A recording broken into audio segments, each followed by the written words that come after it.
Hola, hola. Bien. Bueno, quien les habla es el profesor Luis Urupeque.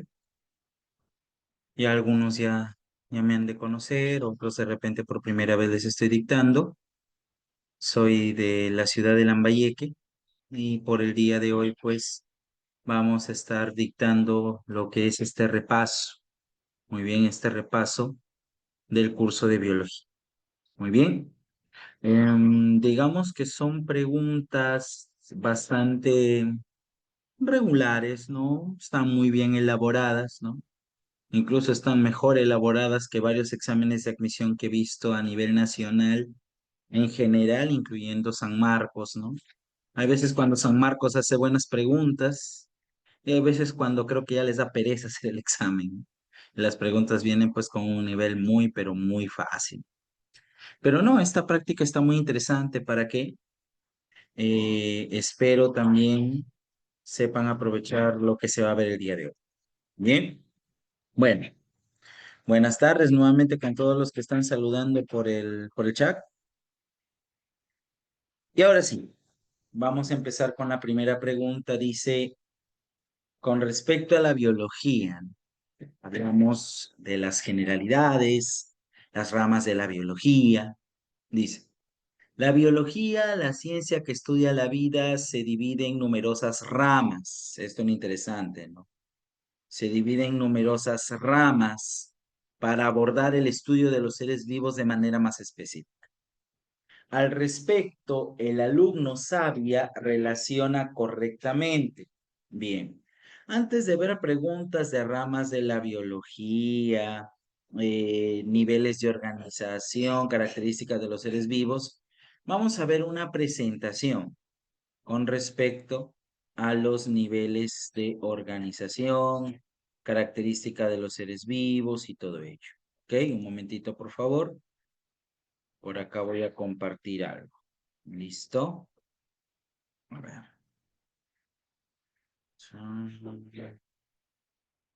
Esto de acá. Bien. Sí se logra apreciar, ¿verdad? A ver. Bueno, de manera general nosotros decimos que biología es el estudio integral de los seres vivos, donde el padre de la biología antigua se considera al señor Aristóteles. Y si hablamos del padre de la biología moderna, puede ser, por ejemplo, el caso de Lamarck. Muy bien. Se dice que el término biología fue utilizado y difundido con mayor éxito por Lamarck, precisamente en su libro Filosofía Zoológica. Ahora, si hablamos nosotros de ramas de la biología, recuerda las principales, ¿no? De acuerdo al ser vivo tratado o al tipo de organismo y de acuerdo al tema tratado. Si hablamos del ser vivo tratado, de manera general tenemos tres puntos principales: la microbiología, la botánica y la zoología, ¿correcto? Microbiología, padre de la microbiología. Bueno, hay diversos criterios. Si nosotros decimos padre de la microbiología, hablamos, por ejemplo, de Leeuwenhoek, principalmente, ¿no? Y los que les gusta leer saben, ¿no? El dato exacto. Es Leeuwenhoek, el padre de la microbiología, porque él presenta el mundo microbiano frente al conocimiento de la época que solamente eran plantas y animales. Pero se dice el iniciador de la microbiología como ciencia médica es Luis Pasteur, ¿correcto? Ahora, dentro de la microbiología, nosotros ¿qué tenemos? La bacteriología, que bueno, obviamente se encarga del estudio de las bacterias, protozoología, estudio de protozoarios, ejemplares como Paramecium, ejemplares como Vorticella, Balantidium coli, entre otros, ¿no? Por ejemplo, una pregunta así abierta, no muy aparte que sea o no sea de... Un momentito, por favor, chicos.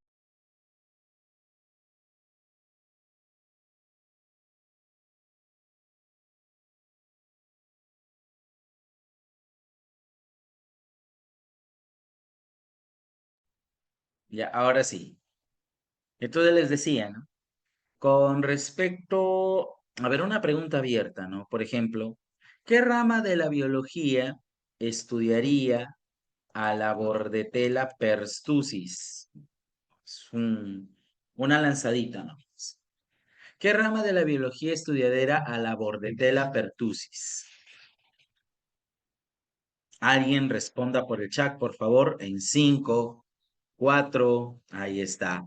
Claro, la Bordetella pertussis es una bacteria que produce la llamada, ¿qué enfermedad? ¿Qué enfermedad produce la Bordetella pertussis? Estuvo de moda en 5, no que en 5, 3, 2, 1. La Bordetella pertussis produce la tosferina o también llamada tosferina o también llamada. Vamos, ustedes son estudiantes o postulantes, creo yo. A ver, ¿me confirman si ustedes son de ciencias médicas? O sea, van a lo que es medicina, biología, microbiología, farmacia y bioquímica. ¿Van esas carreras ustedes? ¿O son de otra área? Ya, con más razón entonces. La tosferina, o también llamada coqueluche, por ahí Guillermo nos coloca ese otro nombre, ¿no? Tosferina o coqueluche, o también llamada, ustedes deben saber bastantes sinónimos, denominaciones, historia de la biología, para poder interpretar toda la información que te dan en una pregunta. Vamos a ver. Tosferina, coqueluche, o también llamada, vamos, dale, es un repaso. También llamada tos convulsiva, en efecto, tos convulsiva. La bacteria que lo provoca es la Bordetella pertussis, también denominada la Bordetella pertussis o bacilo de Borden-Gengow, ¿correcto? Bacilo de Borden-Gengow. Por ejemplo, al bacilo de Koch, lo llamamos así bacilo de Koch, pero sabemos que su nombre científico en latín es Mycobacterium tuberculosis. ¿Qué produce la enfermedad de la tuberculosis? Antiguamente, y esa denominación se ha perdido, antiguamente llamada tisis. Ahora, ¿saben ustedes por qué a esa enfermedad se le llama tuberculosis? ¿Mm? ¿Saben ustedes por qué esa enfermedad se le llama tuberculosis? Ah, muchachos, a ver. Tuberculosis, ¿por qué? Porque cuando la bacteria invade el pulmón, lo que hace es corroer el pulmón de tal manera que tenga aspecto de papas o de tubérculos, ¿no? Tú le haces ahí al pulmón una radiografía y se ve ese aspecto de tubérculo o de papa. De ahí el nombre tuberculosis. Por tu pulmón ahí lo corroe, te hacen un análisis, tubérculos. Ah, aspecto de tubérculos. Ya este es TBC. ¿Cómo se llama la prueba que te permite hacer el diagnóstico de una tuberculosis? La prueba más clásica. ¿Cómo se llama la prueba? Esputo, correcto. Pero no me lo pongan con signo de interrogación. Ustedes son postulantes a ciencias médicas. Disculpen si se los digo así, pero yo soy así duro cuando se trata de aulas de ciencias médicas, porque ustedes son los que van a solucionar los problemas a la gente en cuanto a su salud. Van a llegar pacientes, te van a decir, doctor, ¿qué tengo? Ah, de repente tienes gripe o posiblemente sea algo gastrointestinal. ¿Cómo que posiblemente? ¿Cómo que de repente? Ustedes tienen que ir a seguridad. Es esto, profesor. Pa. Y si te equivocaste acá, pues estamos para corregir. ¿Ok? Para que en el futuro ya no cometas ese error y tampoco tengas ese tipo de dudas. ¿Ok? Ustedes se están postulando a la decana de América y los que ingresan a esa universidad se supone son las mentes más brillantes del Perú, porque no cualquiera ingresa a la San Marcos. Así que nos ponemos serios y a responder, ta. ¿Ok? Si no saben algo, ahí está el internet, por algo estamos en virtual. Ahí está su internet, su chat GPT, su Google y todo lo demás. Muy bien. Ahora sí, la prueba del esputo, exactamente. ¿Qué enfermedad, por ejemplo, te voy a colocar una bacteria así, qué enfermedad produce el bacilo de Klex-Loeffler? ¿Qué enfermedad produce el bacilo de Klex-Loeffler? Cuando fue el COVID, también apareció ahí esa enfermedad. producida por el bacilo de Kleckse-Loeffler. ¿Cómo se llama? Hablamos de la difteria, correcto, difteria. Ahora pasamos a protozoología. ¿Cómo se llama el protozoario flagelado que produce el mal de Chagas o la enfermedad de Chagas? ¿Mm? Protozoario flagelado que provoca la enfermedad de Chagas. Trypanosoma cruzi, correcto. Pero ese Trypanosoma cruzi es transmitido, entre comillas, por la picadura de un vector biológico, de un artrópodo. ¿Cómo se llama ese artrópodo? ¿Te acuerdas? ¿Mm? Ciclos de vida, muchachos, ciclos de vida. Ustedes ven el capítulo de enfermedades. Chincha, chinches teñica. Chinches, chinche. ¿Ok? Chinche, pero ¿qué chinche? ¿De qué género? Nombre científico, la información tiene que ser completa. El chinche se llama Triatoma, Triatoma infestas. Muy bien, Guillermo. Triatoma infestas, mejor conocido como ¿qué? Como la chirimacha, ¿ok? La chirimacha. Acá en la zona del Perú lo llamamos chirimacha. En la selva le llaman chinche besucón. En otros países, por ejemplo, lo llaman vinchuca. Los chilenos le dicen vinchuca, por ejemplo. Muy bien. Profesor, Triatoma infestas es un artrópodo, es un chinche. ¿Qué rama de la biología lo estudiaría? ¿Qué rama de la biología lo estudiaría?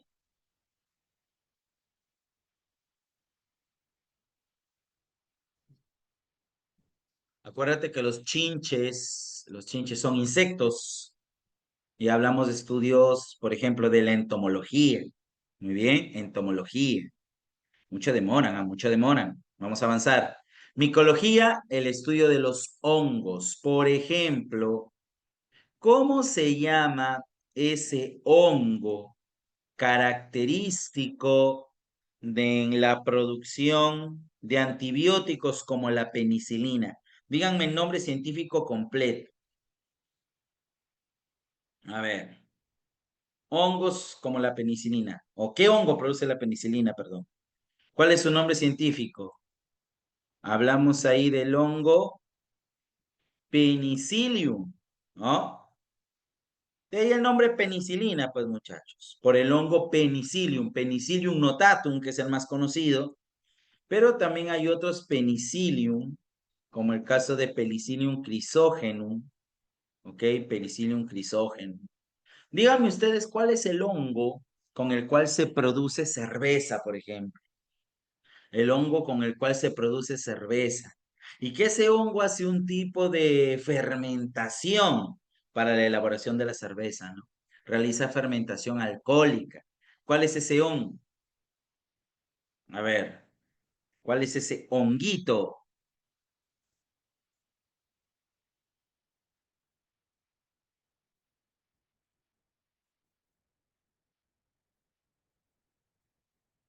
Ahí está, ¿ven? Saccharomyces cerevisiae, correcto. La levadura de la cerveza. Muy bien. La levadura de la cerveza. Ahora, muchachos, la virología se encarga del estudio de los virus. Bueno, eso está de más decirlo, ¿no? Pero de repente la pregunta es, ¿no? ¿Quién descubrió al primer virus? ¿Quién descubrió el primer virus? Descubridor del primer virus. Un ruso, claro, fue un ruso. ¿Cómo se llamó? Ahora la pregunta es cómo se llamó. En una práctica, en un examen, no vas a marcar un ruso. Profe, no dice ahí un ruso, no. ¿Cómo se llama? Dmitri Ivanovsky, correcto. Dmitri Ivanovsky. Muy bien. Ahora, señores, ¿quiénes descubrieron el primer virus que ataca a los animales? ¿No? El primer virus descubierto que ataca a los animales fue la enfermedad de la fiebre aftosa. lactosa, descubierto por Loeffler y Frosch, ¿correcto? Por Loeffler y Frosch. ¿Cuál fue la primera enfermedad vírica erradicada por una vacuna? ¿Cuál fue la primera enfermedad vírica erradicada por una vacuna? Incluso hasta por el TikTok te enteras, ¿no? Que a veces por ahí algunos profesores o biólogos o doctores hacen eso, ¿no? Hacen TikToks informativos, ¿no? La viruela, exacto. Mucho antes que la rabia fue la viruela. Porque la vacuna contra la viruela fue desarrollada por este científico médico inglés, Edward Jenner. Él desarrolla la vacuna contra la viruela. Muy bien. Se cuenta de que Jenner observó que las mujeres que se dedicaban al ordeño de las vacas, ¿no? Sacaban la leche de las vacas. Esas mujeres desarrollaban una viruela que era poco agresiva, ¿no? Salían unas cuantas costritas, picazón y listo, ahí quedaban. Una viruela poco mortal o poco mortífera, por no decir nada mortífera, a comparación de la viruela que le daba a los humanos. Así que Jenner observó pues de que las vacas también tenían ese mismo tipo de viruela. Así que sacó una secreción de ubre que contenía pues la viruela vacuna, ¿correcto? O sea, la viruela de la vaca. Esa secreción con la viruela vacuna se la inoculó a un niño completamente sano, ¿no? Pero a manera, digamos, de ensayo y error, ¿no? En ese tiempo no estaban que con las vacunas me van a dominar, me quieren inyectar chips, no. En ese tiempo, doctor, ¿usted está seguro que va a funcionar? Bueno, en ese tiempo la ciencia es como hoy en día cuando vas a rendir el examen de admisión. 99% de fe, 1% de conocimientos. Así era en ese entonces, ¿no? Ensayo y error, bueno, no sé, pero que sea lo que Dios quiera. ¡Pla! A un niño le inyectaron pus de vaca, en pocas palabras. Pero el niño desarrolló la viruela de la vaca, poquitas pústulas, de repente por ahí una que otra cicatriz, y no más. No murió. Ahora venía la segunda fase, que era inocularle pus de viruela humana, ¿no? Se consiguieron por ahí sangre de un paciente o la secreción purulenta de un paciente con viruela y esa secreción se le inocularon al niño. Y bueno, pues no desarrolló la enfermedad. ¿Qué había sucedido? Que al inocularle la pus de vaca, el niño había generado defensas, ¿no? Había generado anticuerpos, lo cual provocaba que si la enfermedad lo volvía a invadir, ya no manifestara los síntomas. Por eso, a Edward Jenner se le considera como ¿qué? Como el padre de la inmunología. Muy bien, el padre de la inmunología. Así se le llama. Ahora, profesor, la rabia sí fue, digamos, controlada por vacuna, desarrollada por el señor Luis Pasteur, ¿no? La vacuna contra la rabia fue desarrollada por Pasteur. Muy bien. Ahora sí, continuamos con el desarrollo de la botánica, botánica o fitología, mira. La botánica criptogámica y la botánica fanerogámica. ¿Qué estudia la botánica criptogámica? Plantas sin semilla, como musgos y helechos. Y la fanerogámica que estudia plantas con semilla. Muy bien. También tenemos por aquí la ficología, que se encarga del estudio de algas como el cochayuyo, y la carpología, que se encarga del estudio de los frutos. A ver, ya que estamos en fiestas patrias, ¿no? O bueno, ya estamos en el último día del mes de julio, ya acabó fiestas patrias, ¿no? Eh, Hay una pregunta. El que me la responde se gana su King Kong desde Lambayeque. Te lo mando por encomienda, a ver. Dime, ¿cuáles son las algas que crecen a mayor profundidad? ¿Mm? ¿Cuáles son las algas que crecen a mayor profundidad? ¿Cómo se llama ese grupo de algas? Las algas más profundas.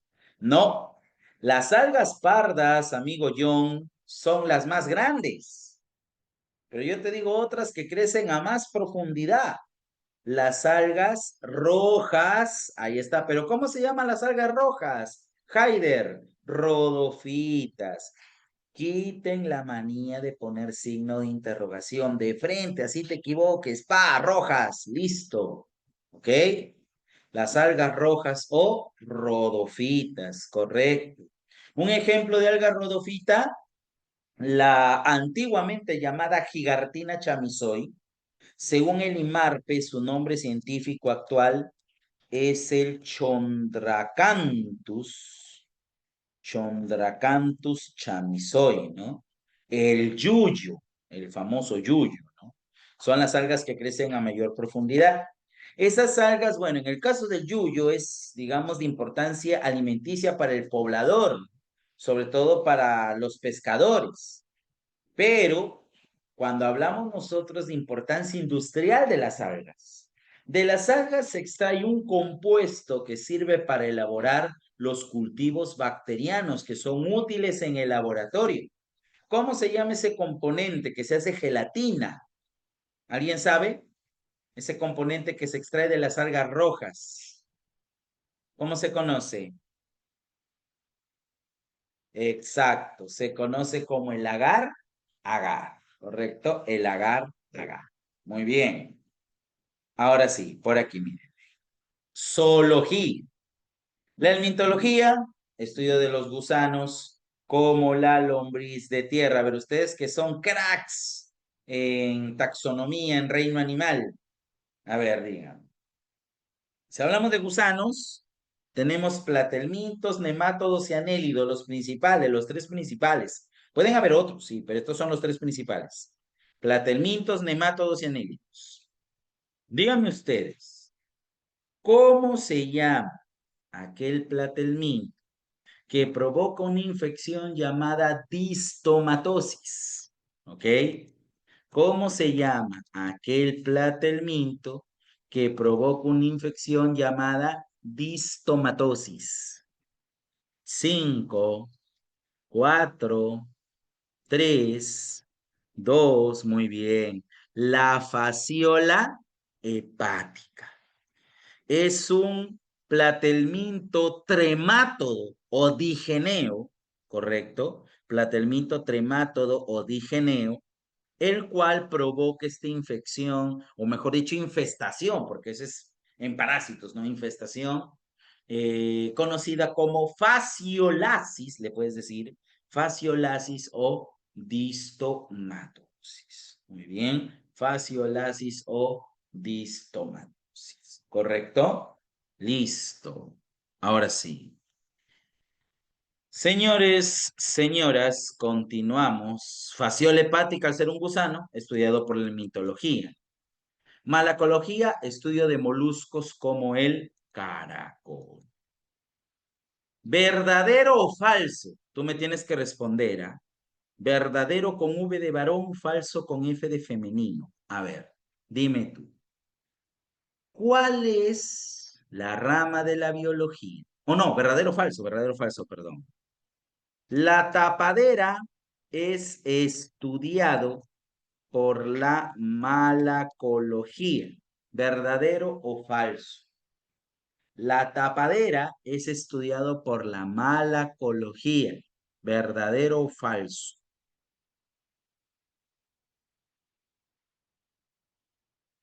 Falso, dicen también Fabricio, Victoria dicen falso, Lucía falso, ese 5 punto chico dice falso. Ay, qué nombre, ¿ah? Ese 5 punto chico.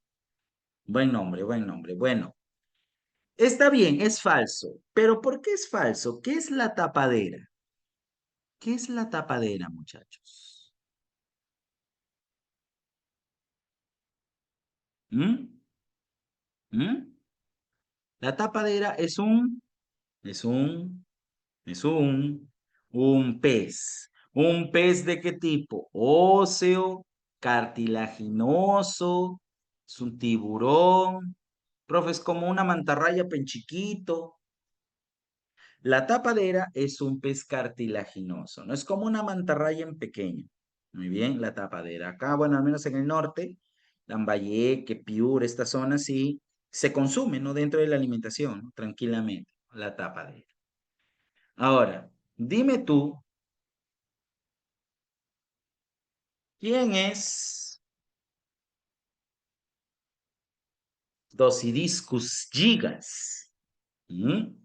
¿Quién es Dosidiscus gigas? En 3, 2, 1, 0.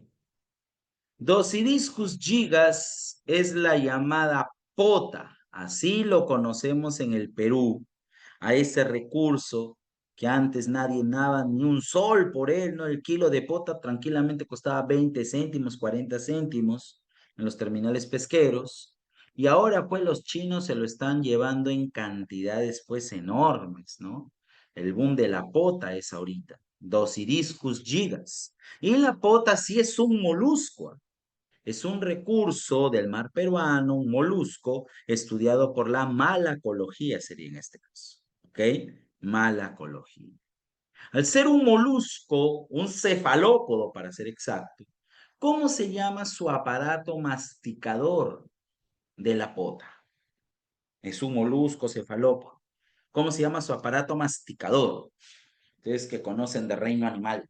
A ver, rádula es el órgano raspador, que sí tienen, pero no. Hay otro. Antes de la rádula está, antes de la rádula. Son dos dientecitos que tienen su boca a manera de pico del oro, correcto, el pico del oro. Muy bien. El mástax, aguanta ahí. El mástax es una estructura presente en los rotíferos, correcto. También es masticador, pero en rotíferos. En el caso de el pulpo, la pota, tienen el llamado pico del oro, ¿correcto? El pico del oro. Muy bien, ahora sí. Profesor, la carcinología, estudio de crustáceos, entomología, estudio de insectos como la abeja, ¿no? Ahí están saliendo las referencias a un costado, ¿no? Aracnología, estudio de arácnidos. Ojo, arácnidos no solamente es arañas, ¿ah? ¿Qué otros ejemplos de arácnidos puedes mencionar? A ver, ¿qué otros ejemplos de arácnidos puedes mencionar? Ya ácaros dice ahí ya. Pero ¿qué otros ejemplos, aparte de ácaros, de arañas, de tarántulas, de viuda negra, ¿no? El alacrán, muy bien. El escorpión. La garrapata también es un arácnido, tiene 8 patas, ¿correcto? La garrapata. Muy bien. Ictiología, estudio de peces, ya lo sabes. Herpetología, estudio de anfibios y reptiles. Los que leen lumbreras, aunque no sé cómo será por allá la situación en Lima, ¿no? A ver si me pueden dar algunos alcances al respecto, por ejemplo, para dar exámenes de admisión en universidades como Chachapoyas, Cajamarca, incluso más Chachapoyas, te viene tal y cual está en el libro de Lumbreras, ¿no? Tal cual, con todo y error, pa, y te lo colocan, ¿no? No sé cómo será con ustedes si toman a Lumbreras como referencia, ¿no? Pero en el caso del libro de Lumbreras, de Biología de Lumbreras, que tiene 2 tomos, te dice herpetología, estudio de reptiles. Herpetología, estudio de reptiles. Anfibiología, qué difícil. ¿Qué estudia anfibiología? Anfibios. Así lo separa Lumbreras. ¿Ok? ¿Qué te dice? Bueno, un dato adicional que yo te quiero dar, la batracología. ¿Qué estudia la batracología? De repente lo sabes. ¿Qué estudia la batracología? Estudia sapos y ranas. Muy bien. Estudio de sapos y ranas. Listo. Ornitología, estudio de aves como el pingüino. Mastozoología, estudio de mamíferos como el ornitorrinco. Antropología, estudio del hombre. Listo. Por el tema tratado, tenemos a la anatomía, estudia la estructura interna del cuerpo humano mediante cortes. Citología, el estudio de la célula. Pregunta abierta, ¿quién es el padre de la citología? Facilito, ¿ah? El primero que observó una célula, muerta, pero observó una célula, ¿no? Estaba muerta la célula, pero igual observó. Hooke, muy bien, Robert Hooke o Robert Hooke, muy bien, como quieras leerlo, estamos en el Perú. Bien, la histología es el estudio de los tejidos, correcto, es el estudio de los tejidos. Tenemos la fisiología. Fisiología, un truco. Fisiología se escribe con F de funciones, de funcionamiento. De frente, fisiología, F, A, función. Profesor, la fisiología se encarga del funcionamiento de los seres vivos. Se encarga, por ejemplo, de ver cómo funcionan los sistemas, los tejidos, los órganos, incluso a nivel celular, ver el funcionamiento de las organelas. De ahí que los que van a estudiar biología, por ejemplo, existe un curso dentro de la biología llamada fisiología celular, ¿no? Incluso hay modas en, por ejemplo, en ciertas universidades, ¿no? Que llevamos como cursos fisiología molecular. Oh, imagínate llevar ese curso, ¿no? Fisiología molecular. El desempeño de las moléculas, ¿qué hacen? ¿Qué función cumplen? Profesor, biofísica, estudio de los fenómenos físicos de los procesos vitales, ¿no? Ahí se involucra, por ejemplo, la biomecánica, la bioenergética, está también lo que es la bioluminiscencia, bioelectricidad. Ciencias bioquímicas. Obviamente, pues la bioquímica que se encarga de la estructura y función de los compuestos orgánicos. La estequiobiología que estudia la composición de la materia viva. Ciencias biogénicas, estas tres principales. La biogenia, que estudia el origen y evolución de los seres vivos en general. Origen y evolución de los seres vivos. Pero la filogenia se encarga de estudiar el origen y evolución de las especies o de un grupo de especies en particular. Por ejemplo, en los bancos antiguos, ¿no? Que observaba de San Marcos, que aún se dominan en agrario, incluso, ¿no? He visto una pregunta que decía, la historia evolutiva del elefante. ¿Quién se encarga de estudiar la historia evolutiva del elefante? De la especie elefante, la filogenia. Origen y evolución de la especie. Muy bien. Ontogenia, ¿qué estudia la ontogenia? Desarrollo embrionario y posembrionario. O sea, te estudia desde que eres un cigoto hasta que llegas a la perfección como adulto. Muy bien, desde que eres un cigoto, desarrollo embrionario, hasta que llegas a la perfección como adulto, desarrollo post-embrionario. Medias son ramas conocidas, por ejemplo, la genética, estudio de la herencia. Todos ustedes saben que el padre de la genética es... ¿Quién es el padre de la genética? Oye, por más fácil que esté la pregunta, responde Mendel, correcto, Gregorio Mendel. A ver, ¿quién acuñó el término genética? ¿Quién utilizó el término genética por primera vez? No fue Mendel, porque incluso Mendel se murió sin saber que había descubierto la genética. Habla, ¿quién utilizó el término genética? En 1906, William Bateson, ¿correcto? ¿Quién utilizó el término cromosoma? El término cromosoma fue acuñado por Waldeyer. ¿Quiénes dieron los términos de gen, genotipo, fenotipo? Si hablamos del término gen, Johansen, ¿correcto? El término gen fue dado por Johansen. Y si hablamos, ¿quién denominó al gen como un cistrón? Ese fue Banzer. Muy bien. ¿Quién dijo que el gen es un cistrón? Banzer. ¿Correcto? Ahí está entonces esos datitos, ¿no? Para que los tengas ahí anotados en tu apósito de color verde como savia. Savia es verde, ¿no? San Marcos se tiene que pintar de verde, pues el día del examen de admisión. Muy bien, muy bien. Continuamos entonces. Eugenesia, mejoramiento genético de la raza humana, aplicando las leyes de la genética. Eutenia, la influencia del ambiente en los caracteres del hombre. La teratología, que es el estudio de malformaciones congénitas, por ejemplo, el nacimiento de gemelas siamesas, es una malformación congénita, sería estudiado por la teratología. Tenemos a la taxonomía, que clasifica, ordena y nombra a los seres vivos. Padre de la taxonomía. Vamos, muchachos, fácil esa. Padre de la taxonomía, ¿quién fue? Hablamos de Carlos Linneo, correcto. Carlos Linneo. Taxonomía, o también denominada biotaxia. Ya, taxonomía o biotaxia. Muy bien. Ahora sí. Biogeografía, que estudia la biogeografía, la distribución de los seres vivos sobre la Tierra. Díganme ustedes, ¿quién es el padre de la biogeografía?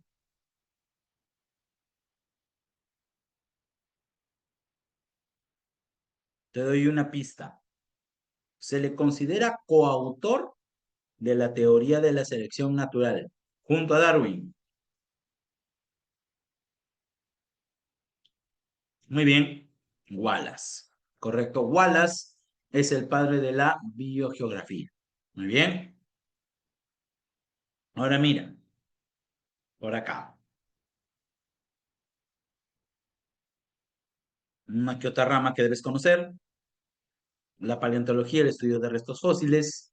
La ecología, que estudia la relación entre los seres vivos y el medio ambiente. La biocenología, asociaciones biológicas. La etología, que estudia la conducta o comportamiento de los animales o de los seres vivos. Oceanología, la vida en el mar. Espeleobiología, la vida en el ambiente subterráneo. O sea, la espeleobiología estudia la vida en grutas, cuevas, cavernas.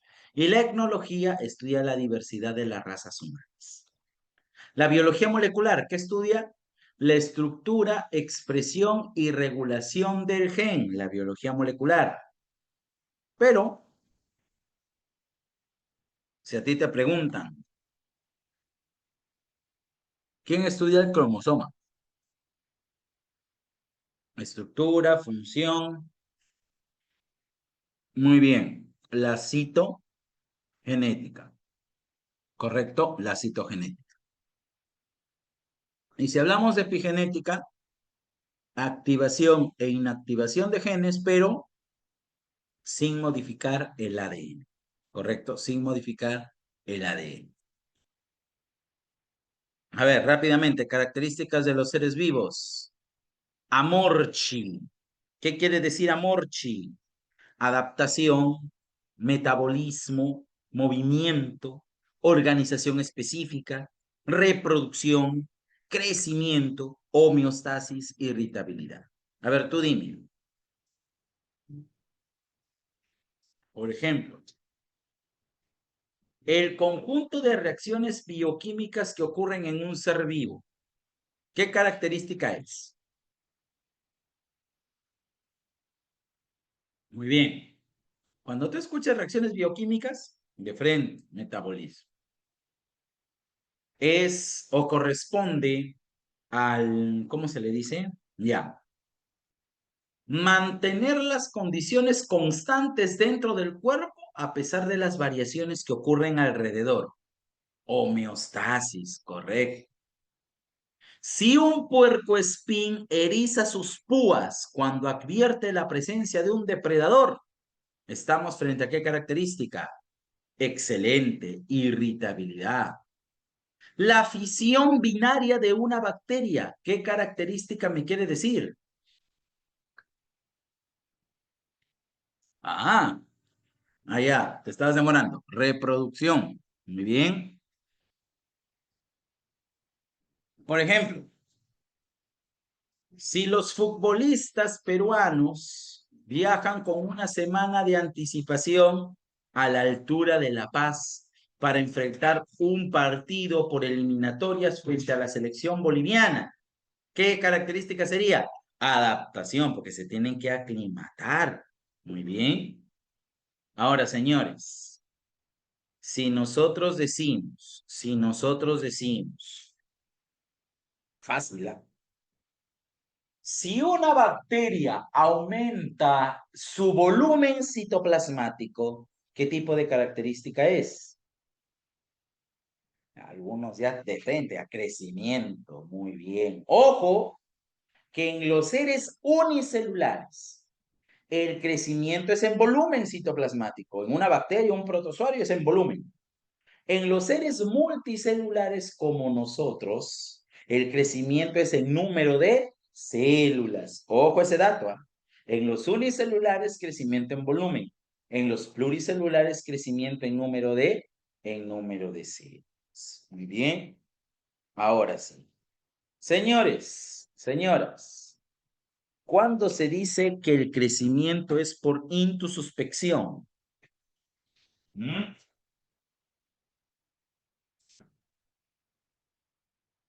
Cuando se dice que el crecimiento es por intususpección, inducido, el crecimiento por intususpección es característico de los seres vivos. Un crecimiento que se da de adentro hacia afuera. Muy bien. De adentro del interior hacia afuera. Porque nosotros metabolizamos nuestros alimentos y la energía, los nutrientes que obtenemos de ello, forman parte, contribuyen a la formación de moléculas para que podamos crecer, ¿no? Por ejemplo, a la formación de proteínas. Muy bien. La palabra la voy a escribir en el chat que es intususpección, ¿correcto? Crecimiento por intususpección. ¿Listo? Bien. Así nos vamos a la práctica,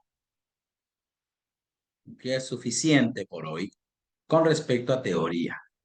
Vamos a la práctica. ¿Pueden ver la práctica?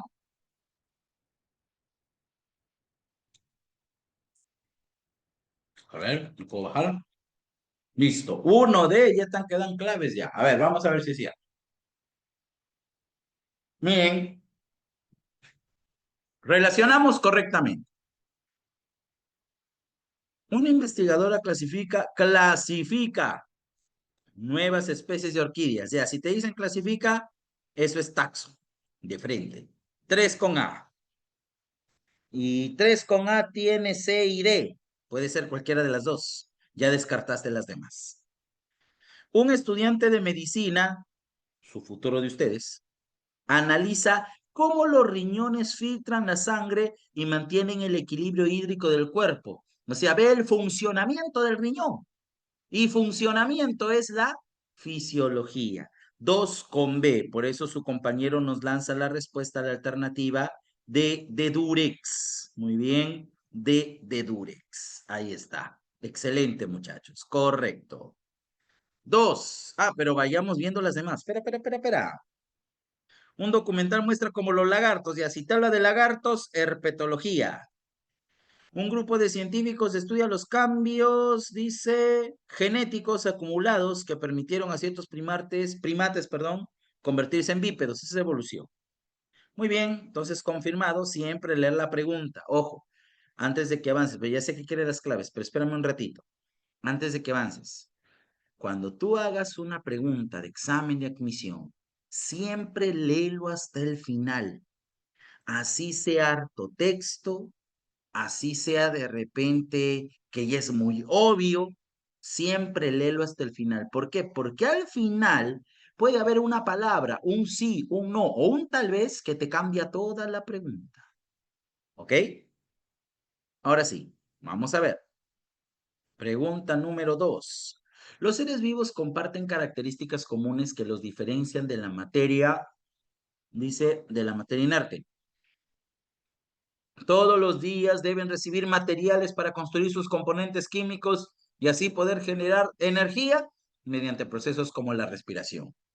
Todo eso involucra el metabolismo. Muy bien, chicos, 2 con B. Continuamos. Tercera, clave.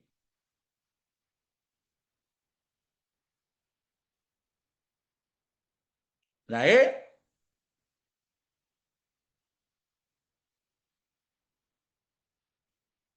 Muy bien. Dice, las células con el mismo origen embrionario. Un conjunto de células con el mismo origen embrionario y similar función. Además de generarse entre ellas una sustancia intercelular con propiedades químicas. Se agrupan constituyendo de frente es un tejido. Conjunto de células, tejido. Niveles de organización. Antes de avanzar, muchachos, yo les hago una pregunta. El almidón, ojo, ¿es una macromolécula o una supramolécula? El almidón.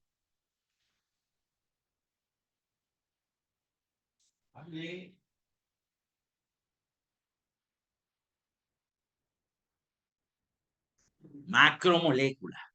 Bien. ¿Y cómo se llama la unidad constitutiva del almidón?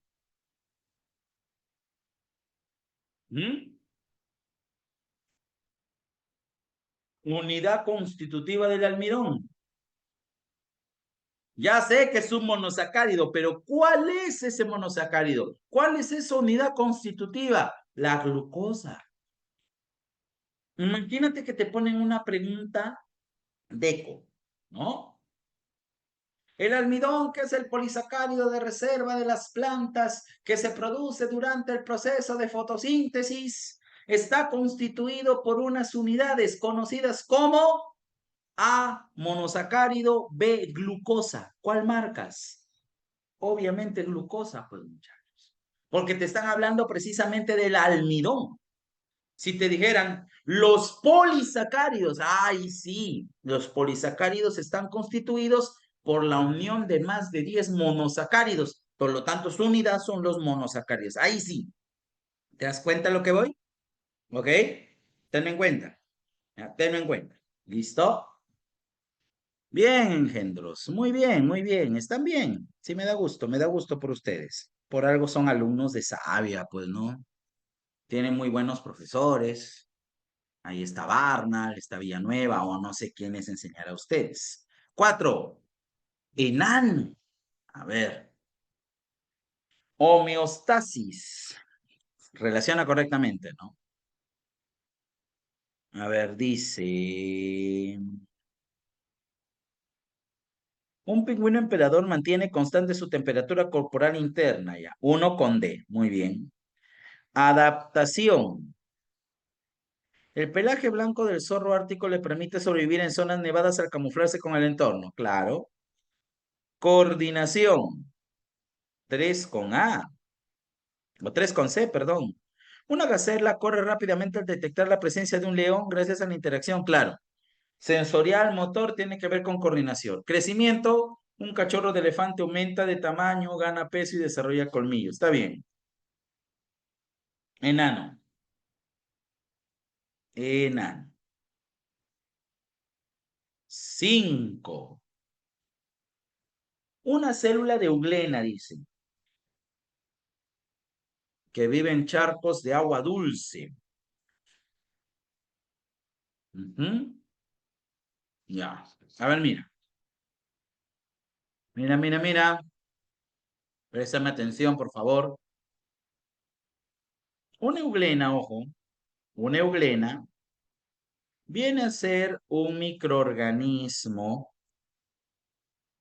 que tiene o no tiene pared celular. ¿Qué me dicen ustedes? ¿Las euglenas tienen o no tienen pared celular? ¿Mm? Las euglenas, ojo, son algas sin pared celular. Ya, sin pared celular. Profesor, diga. Y las euglenas dice que tienen un flagelo que les permite desplazarse. Cuando percibe una fuente de luz tenue, el flagelo comienza a girar como un sacacorchos, impulsando a la célula hacia la luz. O sea, el flagelo se está moviendo hacia la luz o la euglena, impulsada por el flagelo, se mueve hacia la luz. De esta manera la euglena se orienta y nada hacia zonas mejor iluminadas, ¿no? En este caso, en el dibujo que he hecho, aquí está el señor Sol y la euglena se está orientando hacia el Sol. A ese movimiento, ¿cómo se le conoce? En microorganismos se le conoce como taxia. Y como interviene la luz, es una fototaxia, profesor. Así es, fototaxia. Pero, profe, si se está orientando hacia la luz, yendo hacia la fuente del estímulo, es una fototaxia positiva. Positiva cuando se dirige al estímulo, negativa cuando se aleja del estímulo. En este caso se está acercando, positiva. Muy bien, chicos. Respuesta entonces, respuesta alternativa de Durex, ¿correcto? De Durex. Muy bien, Durex. Bien, muy bien, muy bien. Un ratito. Continuamos con la sexta pregunta. Buena pregunta. A ver, ya ustedes que están dando claves. Veamos. Los bioelementos y las sales minerales son esenciales para el funcionamiento celular. Espera, espera. Puede ser calcio, pues déjame leer. Indispensables o esenciales para el funcionamiento celular y participan en procesos fisiológicos críticos como la transmisión de impulsos nerviosos y la contracción muscular. En un estudio sobre la función muscular, se observó que la deficiencia de ciertos bioelementos afectaba la capacidad de los músculos para contraerse correctamente. ¿A qué bioelemento hace referencia el texto? Ojo, ojo, ¿ah? ¿Te habla de qué? Te habla de contracción muscular. Lo primero que tienes que ver, contracción muscular. Lo más idóneo, esta pregunta ha sido elaborada, lo más idóneo es que en las alternativas se hubieran colocado calcio. ¿Por qué? Porque el calcio es lo que inicia la contracción muscular al unirse con la troponina C. Sin embargo, hay otros elementos que también están asociados a la contracción muscular. Sin embargo, la deficiencia de estos elementos, dice acá, afecta la capacidad de los músculos para contraerse correctamente, de repente porque genera fatiga o genera calambre. Se pensaba hace años que la ausencia de sodio tiene o influye en la contracción muscular, pero hoy en día ya se sabe que no es así. Sobre todo la ausencia de sodio no influye en el calambre, es la ausencia del potasio la que influye en el calambre. Sin embargo, la que más se acerca, la respuesta que es más idónea en esta pregunta es la alternativa A, sodio. Muy bien, sodio. Ahora yo les hago una pregunta. ¿Qué bioelemento se encuentra en el citocromo C? Facilita para ustedes. ¿Qué bioelemento se encuentra en la estructura del citocromo C? Es más, es su cofactor enzimático del citocromo C. ¿Mm? Muchachos, ¿qué pasa si ustedes en el examen les colocan citocromos? ¿Ok? ¿Qué pasa si ustedes en el examen les colocan citocromos? ¿Qué responden? ¿Qué bioelemento constituye a los citocromos? ¿No? ¿Qué me dicen ustedes? ¿Mm? Citocromo.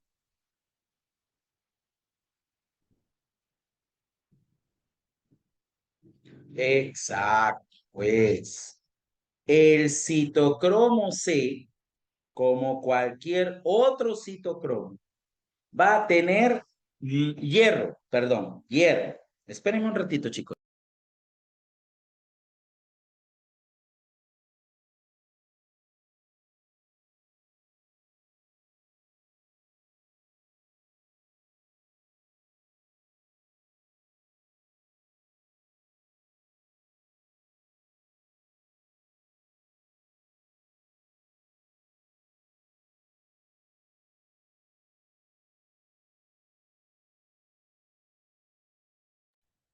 Disculpen la interrupción, sino que mi hijita se despertó llorando. Ya, ahora sí continuamos, ya. A ver, dice, los bioelementos, ya, estamos en esto, ¿no? Citocromo. El citocromo tiene hierro, muchachos. Y esa es pregunta de bancos a nivel nacional. Están los exámenes de admisión, libros de biología. Los citocromos contienen hierro en su estructura. No sé por qué me han mencionado magnesio. Si de repente ustedes tuvieran alguna evidencia, algo que contiene magnesio, dígamelo, pero generalmente cuando decimos citocromos, inmediatamente decimos hierro. Muy bien. Los citocromos de la cadena respiratoria en la mitocondria, ¿qué contienen? Hierro como cofactor enzimático. Azufre de repente porque forman complejos hierro-azufre. Pero magnesio, eso sí no he visto. ¿Ah? Ahora, señores, esperen un ratito. Aquí, citocromo C oxidasa. ¿Mm? ¿Quién tiene a la citocromo C oxidasa? ¿O qué elemento contiene la enzima citocromo C oxidasa? Este ya no es un citocromo en sí, es una enzima, porque termina en ásabe. Citocromo C oxidasa. ¿Mm? ¿Qué bioelemento tiene la citocromo C oxidasa, muchachos? Cobre. Muy bien, cobre. ¿Ah? Ahí está. Ahora sí. La 6 quedamos que es la A. La 7. Claves. Avión, me dicen. Beso. Ya cambiaron ya. Unos dicen avión, otros dicen beso. A ver, vamos a ver. Mira, ve, dice por acá. Un electrodoméstico a una cubeta con agua destilada. Este no funciona porque el agua no permite el paso de electricidad al no tener suficientes iones. Eso viene a ser un bajo grado de ionización, 2 con A. Entonces puede ser la alternativa A o la alternativa B. 2 con A. Muy bien. Dice, cuando una persona suda intensamente durante el ejercicio, su cuerpo se enfría porque el agua del sudor extrae calor al evaporarse de la piel. El sudor se está evaporando, absorbiendo el calor de tu piel, de tu cuerpo. Eso es un alto o un elevado calor de vaporización. 4 con B, 2 con A, 4 con B, entonces sería la alternativa B. Pero vayamos viendo todavía.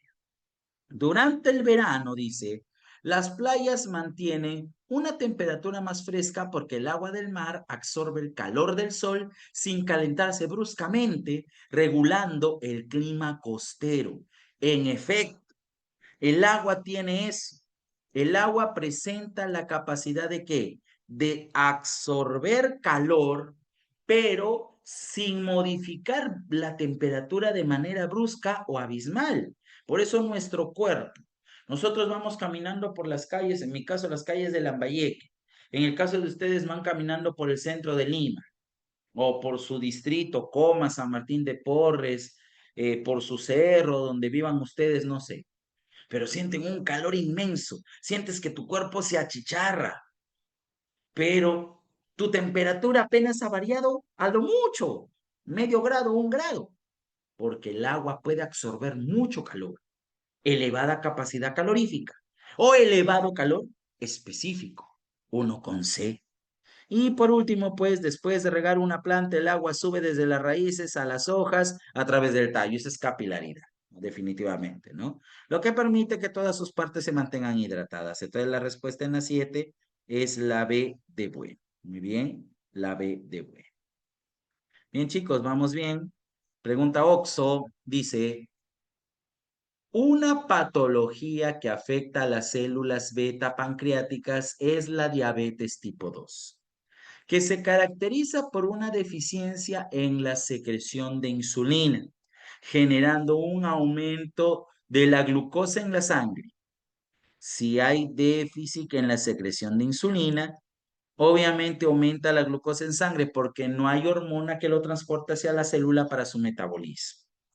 Por otra parte, varios estudios han identificado alteraciones estructurales y funcionales de las células, bueno, ese símbolo no sé qué será, células Phi, vamos a decirle, en personas con diabetes tipo 2, las cuales aumentan la secreción de somatostatina, hormona que incrementa el déficit de insulina.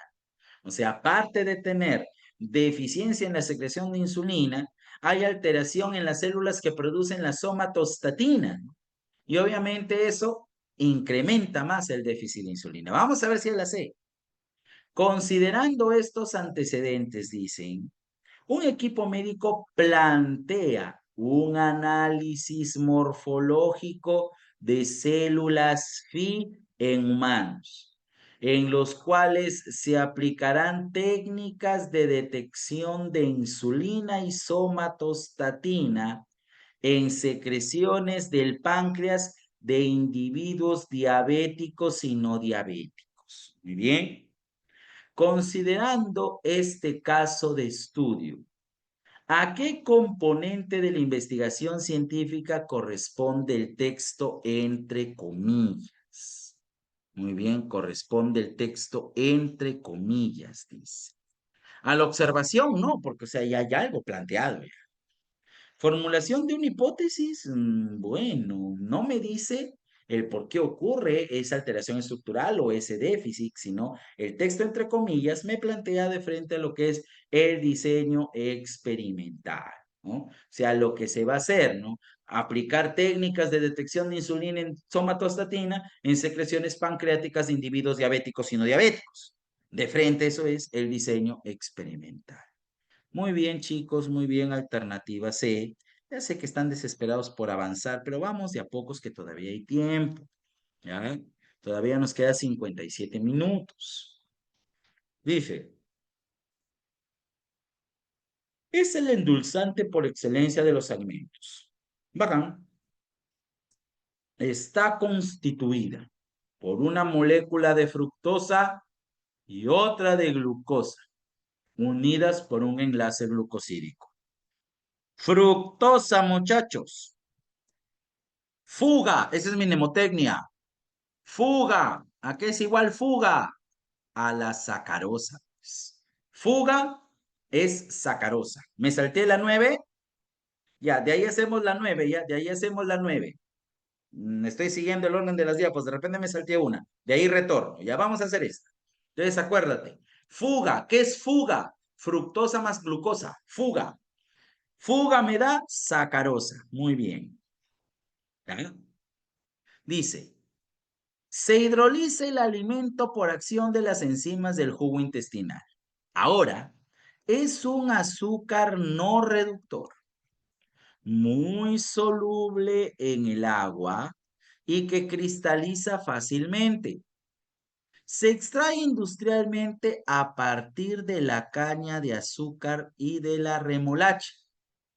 El alumno sabia indica la identidad de la molécula descrita y el monómero que conforma la celulosa. Ay, ay, ay, claro. Te están preguntando por la molécula que está describiendo, que es un azúcar no reductor, que está formado por fuga, glucosa más fructosa o fructosa más glucosa. Eso es la sacarosa. Muy bien. Ahora, te piden el monómero que conforma la celulosa. ¿Y el monómero que conforma la celulosa cuál es? La glucosa, que vendría a ser 1, pues muchachos, ¿no? 1. La glucosa. ¿Correcto? Respuesta B, sacarosa y el número 1. Correcto. Muy bien, muy bien. ¿Han tenido dificultad con esta pregunta? ¿De repente quieren saber algo más? ¿Alguien? ¿Todo bien? Más dato, ¿pero de qué? ¿Más dato de qué? Por ejemplo, ¿qué quieres saber? ¿Más dato de qué? Háblame. ¿Por qué no la 2? Ah, ya, ya, buena pregunta. Mira. En el caso de la glucosa, ojo, en el caso de la glucosa, acuérdate que la glucosa, espérate, voy a cambiar de color. La glucosa Es una aldohexosa, ¿ok? Es una aldohexosa. No es una cetohexosa, como te puedes fijar aquí, ¿ya? Por eso es que escoges uno. Muy bien, es uno, ¿correcto? Es una aldohexosa. ¿Listo?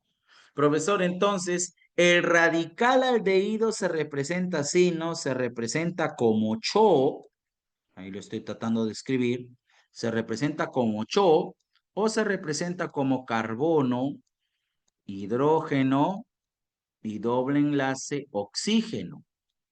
Ese es para el aldehído, las aldosas. Y como te repito, la glucosa es una aldohexosa, por eso es que se escoge uno. En cambio, dos representa el radical cetona, ¿ok? El radical cetona, para la cetohexosa sería. Por eso es que esta de acá no se escoge. Claro, ¿qué sería para la fructosa? Exactamente, ¿no? Para la fructosa. Y no te están preguntando por la fructosa, sino por el monómero que conforma la sacarosa, o perdón, la celulosa.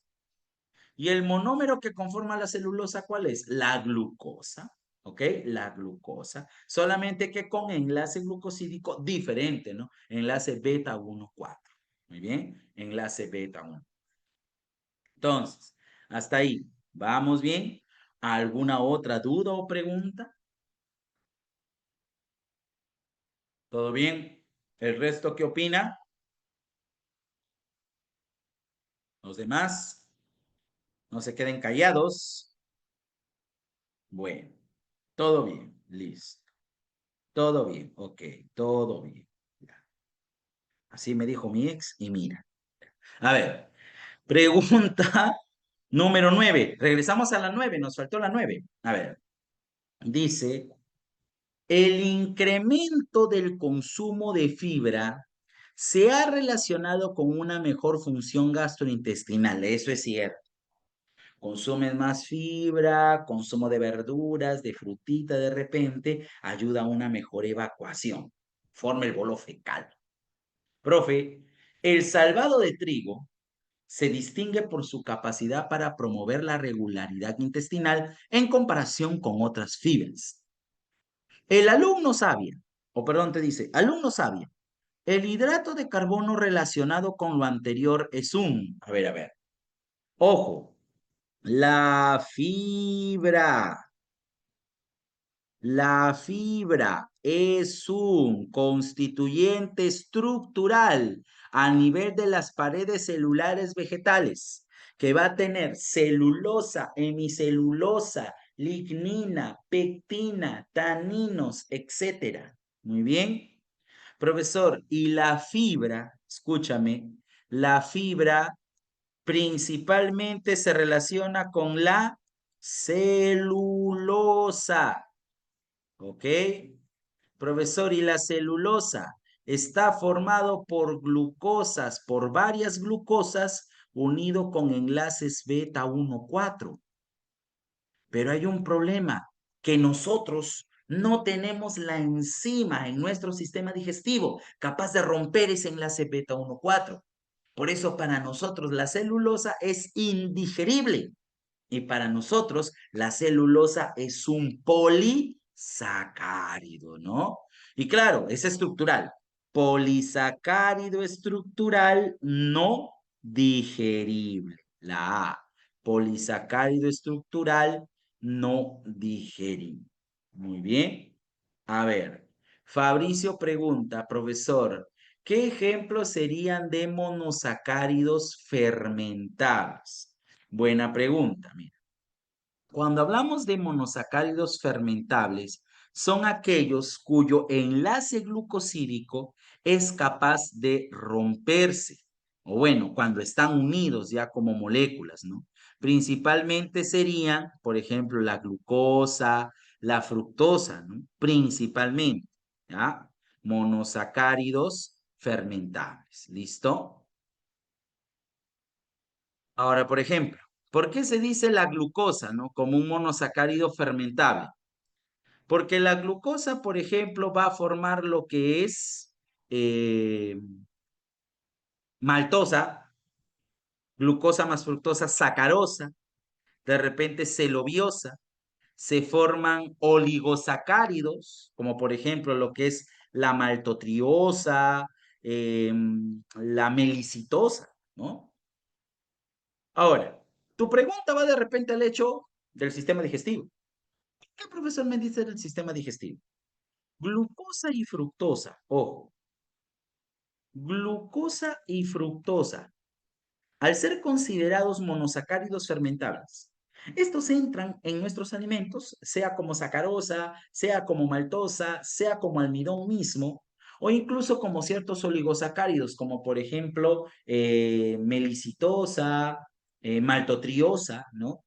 Por ejemplo, en el caso cuando consumimos frijoles o consumimos arvejas, esos frijoles, esas leguminosas, ¿qué contienen? Contienen oligosacáridos con glucosa y fructosa, rafinosa principalmente, rafinosa, melicitosa. Y como se fermentan, es decir, sus enlaces se rompen con facilidad, las bacterias de nuestra microbiota ayudan en parte a esa ruptura, generando que se formen gases, ¿no? Y de ahí que nos dé flatulencias, ¿no? Por el hecho del consumo de frijoles, ¿no? Por eso te dicen, pucha, no comas frijoles porque si no, vas a matar a todo el mundo. Claro, pues, ¿no? Por los monosacáridos fermentables que estos contienen. Muy bien. Ahí está entonces con respecto a tu pregunta. Hasta ahí, ¿vamos todo bien, chicos? ¿Todo bien? ¿Sí? Ojo. Listo. Avanzamos entonces. Ya. ¿Tienen alguna pregunta? Me hacen saber, por favor. La 10 y está 11. La mielina, dice, es una lipoproteína que constituye un sistema de bicapas fosfolipídicas. A ver, formadas por esfingolípido. Mielina, esfingolípido. Listo. Se encuentra en el sistema nervioso formando una capa gruesa alrededor de los axones de las neuronas en seres vertebrados y permite la transmisión de impulsos nerviosos. A. Permite la transmisión de impulsos nerviosos. Esto es importante, ¿ok? Esta función lipídica es considerada como, a ver, función de reserva, no, porque no te dice que nos da energía. Biocatalizadora tampoco, ¿no? No acelera nada. Hormonal menos, enzimática peor, que es lo mismo que biocatalizadora. La respuesta es la E, ¿no? Estructural, porque está conformando la estructura de la, en este caso, de la vaina de mielina, ¿no? A nivel de la neurona. Muy bien, ahí está.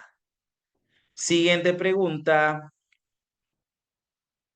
Uy, me salté a la 14 y a 13, 12. A ver, 12C.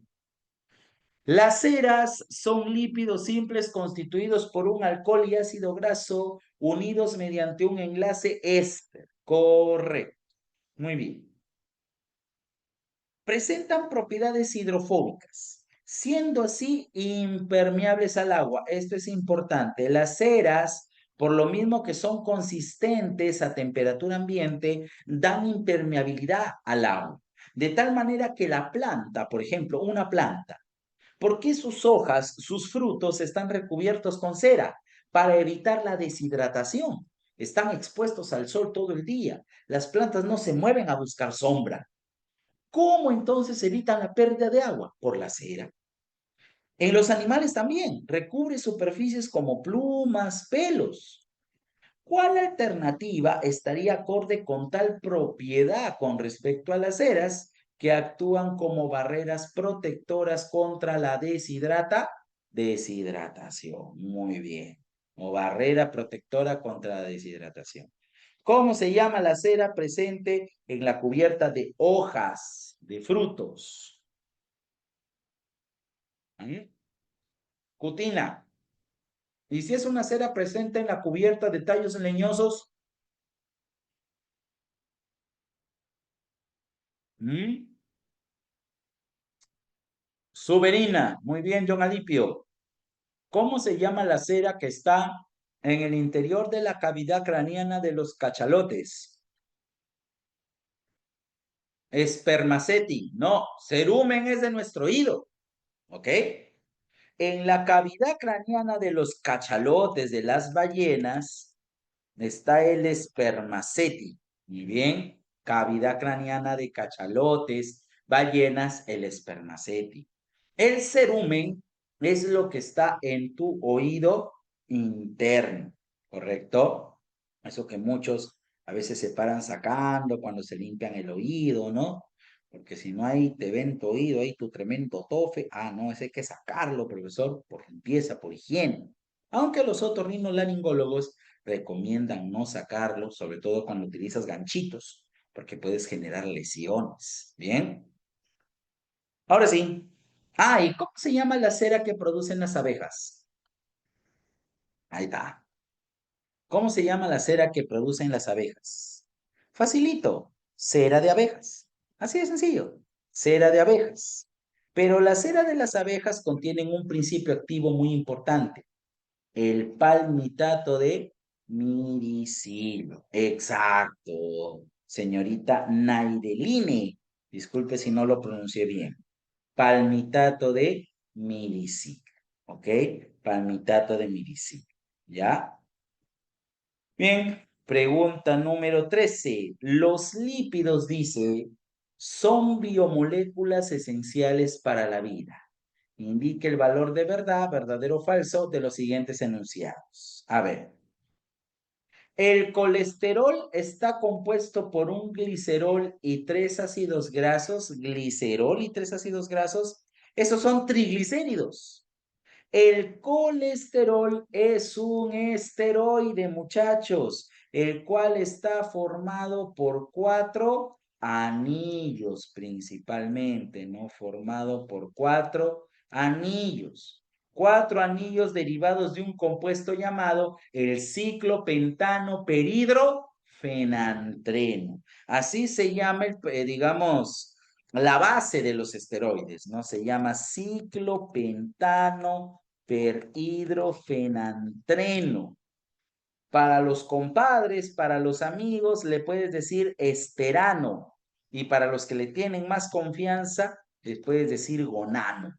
Esos son los nombres, ¿no? El colesterol y los esteroides derivan del ciclopentano perhidrofenantreno, o llamado también esterano. No tienen glicerol ni ácidos grasos. Por eso se les llaman lípidos falsos, pseudolípidos o lípidos derivados. No tienen ácidos grasos. Los esteroides, justo como el colesterol, ¿no? ¿Son esterificables y saponificables? No. Hay un grupo de lípidos que se llaman lípidos insaponificables. Profesor, ¿y quiénes son esos insaponificables? Aquellos que no tienen ácidos grasos. Por lo tanto, no forman jabones. Acuérdate de quién. Acuérdate de mascota en inglés. ¿Cómo se dice mascota en inglés? Pep, ¿correcto? PEP. ¿Qué quiere decir PEP? Prostaglandinas, esteroides, terpenos. Claro, eicosanoides es un grupo, ¿no? Dentro de los eicosanoides están las prostaglandinas. Prostaglandinas, esteroides y terpenos son insaponificables. Entonces, profesor, ¿los esteroides son esterificables y saponificables? Falso, no puede ser. Falso, falso, ya salió, ¿no? La C. Igual veamos. ¿Los triglicéridos son responsables del aislamiento térmico? Claro, porque los triglicéridos van a conformar la grasita que está debajo de nuestra piel, la cual nos va a dar calor, cumpliendo así una función de los lípidos llamada función termoaislante, como se ve, por ejemplo, en los osos polares, ¿no? O en aquellos animales que hibernan. Muy bien. Listo. ¿La cutina es una cera que se encuentra a nivel de las hojas? Sí, verdadero. Lo acabamos de decir hace un momento, ¿no? Verdadero, verdadero, falso, falso. O si lo vemos en orden, falso, falso, verdadero, verdadero. Alternativa C. Bien, bien, muy bien, chicos. 14. Un equipo de investigadores realiza un análisis genético. Ya, bacán. Un equipo de investigadores realiza un análisis genético en una población de organismos que presentan una o presentaban una mutación en un gen específico. Listo. Se descubrió que dicha mutación afectaba la producción de una enzima crucial en el metabolismo celular. La mutación se transmitía de generación en generación y estaba presente solo en el genoma de los organismos afectados. Muy bien. Alumno sabio, ¿qué tipo de biomoléculas están relacionados con el texto? Déjame contarte algo. Ya me estás dando la respuesta, está bien. Ya, pero déjame contarte algo. Hace muchos años, te hablo de la década de los 40, cuando ni tú ni yo existíamos. Yo nací en los 90, durante el gobierno de Fujimori. Tú eres ya generación ya mucho más adelante, ¿no? Del 2000 en adelante, ¿no? Profesor, y tenemos ahí pues una investigación que hicieron un par de locos. ¿Cómo se llamaron esos locos? Bigly y Tatum. ¿Qué dijeron Bigly y Tatum? Ellos hicieron un experimento en un hongo. El hongo se llamó Neurospora crasa, ¿correcto? Neurospora crasa. Y a ese hongo, profesor, ¿qué le encontraron? ¿Qué le hallaron? Gracias a los experimentos hechos en ese hongo, se encontró la relación entre un gen y una enzima. Muy bien. La relación entre un gen y una enzima. Muy bien.